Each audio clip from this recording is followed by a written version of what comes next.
கொன்றை வேந்தன் கற்போம். உலகத் தமிழர்களுக்கு வணக்கம். இன்னைக்கு நம்ம கொன்றை வேந்தன்ல வகர வர்க்கம் வா முதல் ஓ வரை அர்த்தத்தோட பார்க்க போறோம். வாங்க பார்க்கலாம். வளவன் ஆயினும் அளவறிந்து அழித்து உன். சோழ வளவன் மாதிரி செல்வந்தரா இருந்தா கூட நம்மளோட வரவுக்கு உள்ளதான் செலவு பண்ணணும். வானம் சுருங்கின் தானம் சுருங்கும்.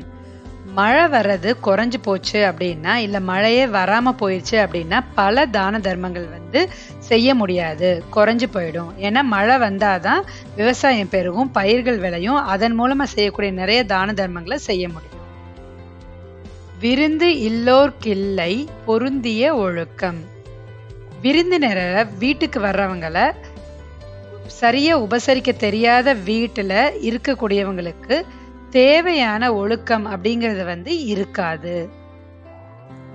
வீரன் கேண்மை கூரம்பு ஆகும்.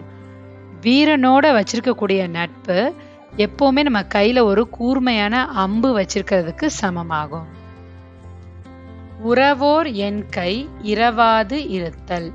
யாருக்கிட்டையுமே எதையும் உதவியோ காசு பணமோ கேட்காம இருக்கிறது தான் வல்லவர்களுக்கு இலக்கணம்.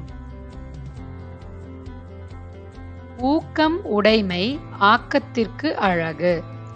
எப்போ நம்ம உற்சாகமான ஒரு முயற்சியை தொடர்ந்து பண்ணிக்கிட்டே இருந்தோமே ஆனா அதுதான் நம்மளுடைய முன்னேற்றத்திற்கான அழகு. வெள்ளைக்கு இல்லை கள்ளச் சிந்தை. தூய்மையான மனசு உள்ளவங்களுக்கு எப்பவுமே வஞ்சகமான எண்ணம் இருக்காது. வஞ்சகமான எண்ணம்னா கண்ணிங்க அவங்க எப்பவும் திங்க் பண்ணவே மாட்டாங்க. வேந்தன் சீரின் ஆம் துணை இல்லை. அரசருடைய கோபத்திற்கோ இல்ல அரசாங்கத்துடைய கோபத்துக்கோ ஆளாயிட்டவங்க அவங்களுக்கு வேற யாருமே துணையே இல்லை.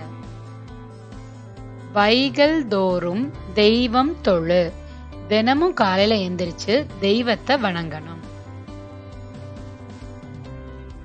ஒத்த இடத்து நித்திரைக்குள். நமக்கு ரொம்ப பழக்கப்பட்ட இடத்துல தூங்கணும். அந்த இடம் ரொம்ப சமமான இடமா இருக்கணும். அதுல படுத்து தூங்குறது நல்லது. ஓதாதார்க்கு இல்லை உணர்வொடும் ஒழுக்கம். படிக்காதவங்களுக்கு எப்பவுமே மனசுக்கு தெரிஞ்ச மாதிரி மனசு அறிஞ்ச ஒழுக்கம் அவங்களுக்கு இருக்காது. இந்த வீடியோ உங்களுக்கு பிடிச்சிருந்ததுன்னா லைக் பண்ணுங்க, சேனலை சப்ஸ்கிரைப் பண்ணுங்க, ஃப்ரெண்ட்ஸ் அண்ட் ஃபேமிலிஸோட ஷேர் பண்ணுங்க. சித்திரமும் கைப்பழக்கம் செந்தமிழும் நாப்பழக்கம். இந்த வகர வர்க்கத்தை உங்க குழந்தைங்க அழகா பாடுறாங்க அப்படின்னா அதை ஆடியோவா பதிவு பண்ணி பைந்தமிழ்பழகு@gmail.com அனுப்பி வைங்க. நன்றி.